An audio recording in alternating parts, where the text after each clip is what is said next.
السلام علیکم ورحمۃ اللہ وبرکاتہ۔ سامعین اکرام، اس ویڈیو کو دیکھنے والے ابھی یا بعد میں میرے تمام امت مسلمہ سے یہ گزارش ہے کہ اللہ تعالیٰ نے جب رمضان کا مہینہ ہمیں عطا کیا تو نبی پاک صلی اللہ علیہ وسلم اس دعا کو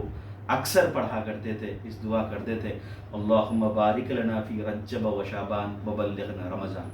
اس کا ترجمہ کچھ اس طرح سے ہے، اے اللہ عز و جل، تو ہمارے لیے رجب اور شعبان میں برکتیں عطا فرما اور ہمیں رمضان کے مہینے تک پہنچ۔ اللہ تعالیٰ اسی طرح رجب کے مہینے میں ہمیں شب معراج عطا کی ہے اور شعبان کے مہینے میں ہمیں شب برات نوازا ہے۔ اس کا مطلب جیسا کہ نبی پاک صلی اللہ علیہ وسلم دعا کرتے تھے، شعبان میرا مہینہ ہے اور رمضان اللہ کا مہینہ ہے، اس کا مطلب یہ نہیں کہ شعبان کی عبادتیں نبی پاک صلی اللہ علیہ وسلم کے لیے ہیں اور رمضان کی عبادتیں اللہ کے لیے نہیں۔ اس کا مطلب نبی پاک صلی اللہ علیہ وسلم ہم کو اس بات کی اہمیت بتانا چاہتے تھے کہ شعبان کا مہینہ کتنا اہم ہے ہمارے لیے رمضان کی تیاری کے لیے۔ ہاں، نبی پاک صلی اللہ علیہ وسلم کا ایک معمول اور بھی تھا کہ نبی پاک صلی اللہ علیہ وسلم شعبان کے مہینے میں اکثر روزے رکھا کرتے تھے، افطار کبھی کبھی کرتے تھے۔ اس کا مطلب زیادہ روزے رکھتے تھے اور چند دن ایسے بچ جاتے تھے جس میں روزے نہیں رکھتے تھے، چونکہ رمضان میں پورا روزے ہم پر فرض ہے۔ رمضان اور شعبان کا فرق بتانے کے لیے نبی پاک صلی اللہ علیہ وسلم یہ کرتے تھے۔ تو اس سے ہم کو یہ بات معلوم ہوتا ہے کہ ہم اپنی تیاری، رمضان کی تیاری رجب سے شروع کریں اور شعبان میں اس پر اور زیادہ زور دیں، اور رمضان میں جو ہم نے ہماری تیاری کی، اس تیاری کو اور بھی پختگی کے ساتھ رمضان کے مہینے میں کریں اور رمضان کی برکتیں، رحمتیں اور اللہ سے مغفرت کی دعا کر کر رمضان مکمل اپنے آپ پر ایسا رمضان بنائیں کہ یہ ہمارے بدلنے والا رمضان ہو۔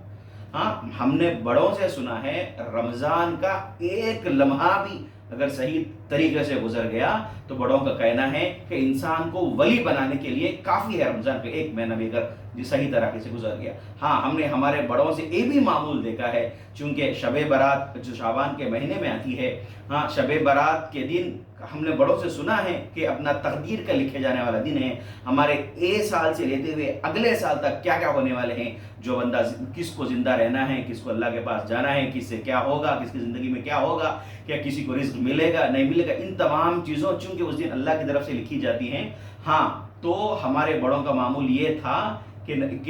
جب اس شب برات آتی ہے تو ہمارے بڑے یہ کرتے تھے، ہمارے والدین سے، دوست و احباب سے، رشتہ دار سے ہماری جو بھی غلطیاں،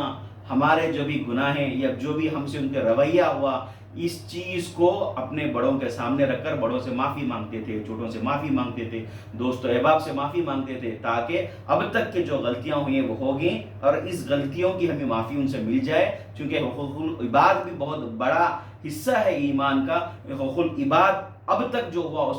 اس کو ختم کر کے آگے کی زندگی بہتر بنانے کے لیے، ان کے ساتھ اچھا رویہ کرنے کے لیے ایک نیک دلی سے کام کرتے ہیں۔ تو اسی طریقے سے تمام حضرات سے میں گزارش کرتا ہوں کہ اپنے بڑوں سے، دوستوں سے، رشتہ داروں سے،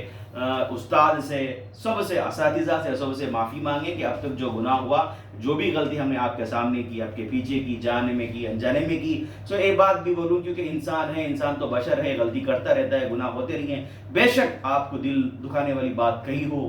بے شک آپ کا دل دکھایا ہو، تو آپ عوام سے گزارش ہے کہ اپنے دل سے مجھے معاف کریں اور یہی کام اپنے دوستوں کے ساتھ بھی کریں، اپنے رشتہ داروں کے ساتھ بھی کریں، آپ بھی معافی مانگیں، تاکہ جب ہماری قسمت لکھی جائے شب برات کے دن، یہ ہمارے عمل کو دیکھ کر لکھی جائے کہ اس کے پاس ایک نیک عمل تھا جو خلی بات بہتر بنانے کے لیے شروع کیا۔ تو شاید اللہ تعالیٰ ہمارے اس اعمال پر خوش ہو جائے، ہمارے عمل پر خوش ہو جائے اور اگلی ہماری جو زندگی ہے اس کو بہترین طریقے سے انشاءاللہ لکھی جائے۔ اور اس کے لیے ہم کو کیا کرنا ہے، شب برات میں جب تک ہو سکے جب تک جاگیے،